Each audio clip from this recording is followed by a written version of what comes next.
When you're new to a language, speaking in front of others is difficult. We don't want to say the wrong word, and even if we know the word, we can very quickly second-guess ourselves because of the pronunciation. In the previous video, we talked about some of the most important things that we can do to improve our pronunciation, and that advice was to focus primarily on improving your ability to pronounce Spanish vowels. Because so often, we tend to put in our English vowel sounds, and our pronunciation ends up being more challenging for our patients to understand us. Now that you have some understanding of how to better pronounce Spanish vowels, let's focus on some Spanish consonants, and let's learn about the letters that tend to challenge us the most, and how we can start learning to start pronouncing them better. And if you're new to the channel, I'm Josh. I'm a former Spanish teacher, now physical therapist assistant, and I'm on a mission to try to help make Spanish learning more accessible, particularly with PTs and OTs, so that they can have more opportunities to speak directly to their patients, improve their communication abilities, and improve that patient-therapist connection. Let's focus on the consonants that I consider the most difficult.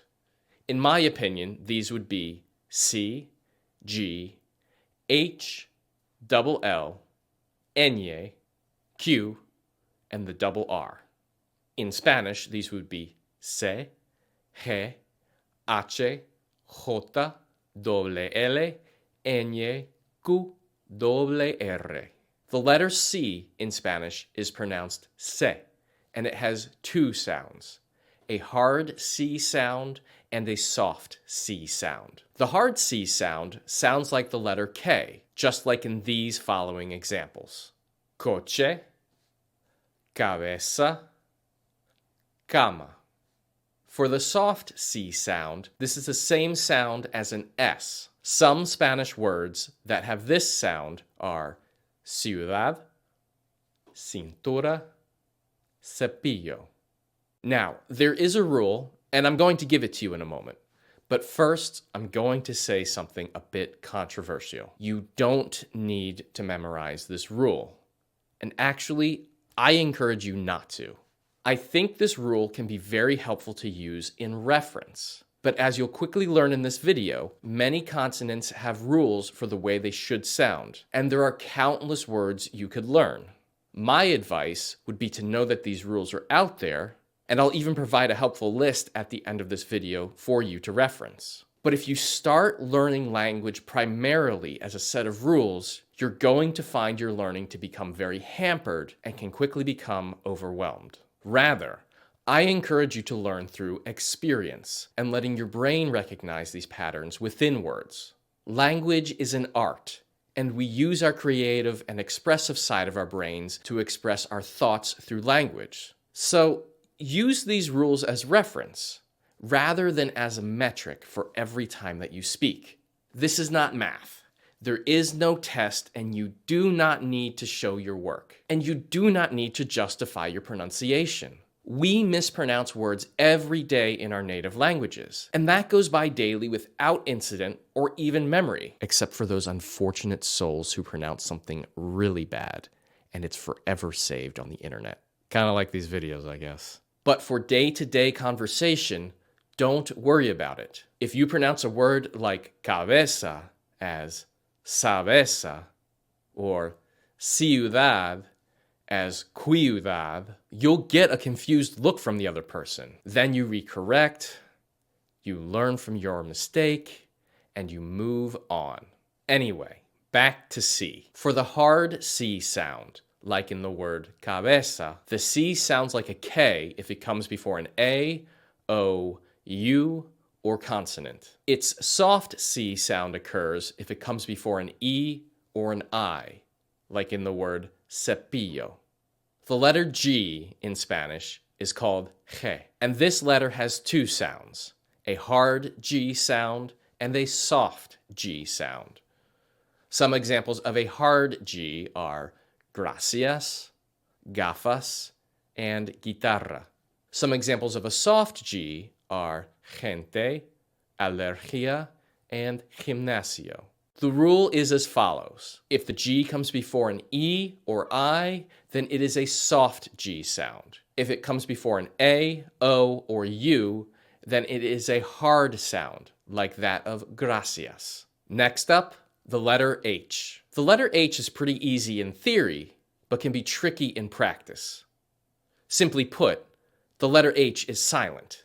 You simply pronounce the sound of the letter after the H. So the letter itself is called H. And even with that, you'll notice that the first sound you hear is the A, because of course the H is always silent in Spanish. Some examples of words in Spanish that begin with H are hola, hombro, hablar. What can get tricky when learning Spanish is when the H falls in the middle of the word. So when looking at these words, try to avoid pronouncing the H. Vehículo. Almohada. Ahora. So these are a little bit more tough, trying to break the habit of pronouncing the H sound, especially when the word has the H in the middle of it. But this is one I would practice to improve if you are adding an H sound to your Spanish words. The letter J. Now, I know with the last letter, we just learned to avoid making that H sound. Well, guess what? With the letter J, we need to make that sound of the English H. Let's look at the following words. The letter itself is jota. It starts with that English H sound. Some examples would be Julio, ojos, empujar. Our next tricky letter is the double L. In English, when we see two L's, we pronounce them as a single L. For example, this animal. In English, we call it a llama, but in Spanish, it's called a llama. So the double L sounds like our English Y. Let's take a look at a few more examples. Ella, toalla. Our next letter is tricky more because of the symbol over it than anything else. It's the N with the squiggly line over it, known in Spanish as a tilde. The letter itself is pronounced ñ. Think of the singer Enya, but change the sound to ñ. Basically, this letter makes the same sound as the NY when put together in English, like in the word canyon. Some examples with ñ are español, piña, muñeca. Our next letter, Q, is similar in English in that it's always followed by U. The sound it makes, however, is that of an English K. Some examples with the letter Q are queso, quince, quizás. Our last letter is tricky more for the sound it makes than for anything else. And that's the double R. That's that rolling R sound that some people can make easily, while others really struggle with it. My advice, if you can make that sound, then great. If you can't, then don't worry about it.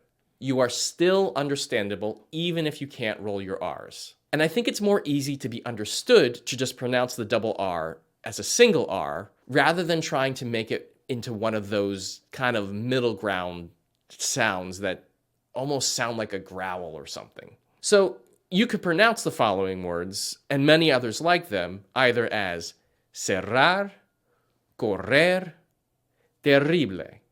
Or you can pronounce them as cerrar, correr, terrible. So, in conclusion, be patient with yourself.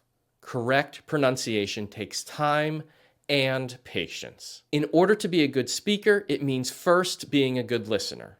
So do your best to take a moment and listen to the way a patient says a word, and be mindful of the way that they say it.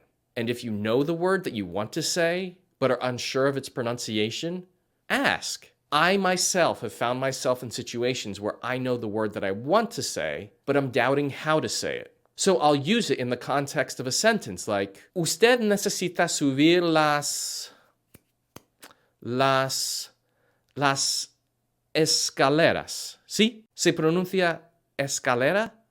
¿O cómo se dice? And don't be afraid to point to something if you have it with you. Again, you can ask your patient, Usted tiene que caminar con el andador? Sí. Usted tiene que caminar con el andador. This may seem like a lot, And starting to use sentences like the one that I just did may seem beyond your ability level. But in upcoming lessons, I'll start teaching you how to create original sentences in Spanish. They will be simple sentences, but they'll allow you to start to express what you want to say to your patients. As you understand these simple sentences, I'll teach you easy ways that you can build up off of them. Let's review. Say. For the hard C sound, like in the word cabeza, the C sounds like a K if it comes before an A, O, U, or consonant. Its soft S sound occurs if it comes before an E or an I, like in the word cepillo.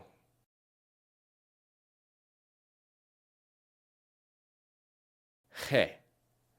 The rule is as follows.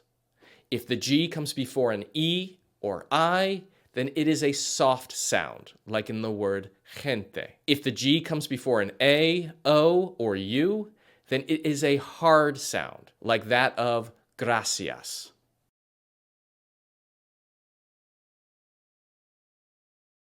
H. This one's easy. It's silent. So don't say hola, hombro, or hablar. You want to say hola, hombro, hablar. J. This letter sounds like the English H. Julio, ojos, empujar. Doble L.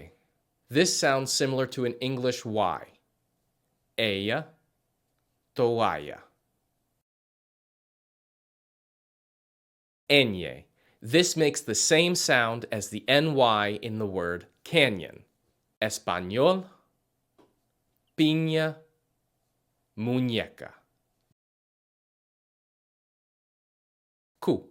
This sounds similar to an English K. Think queso, quince, quizás.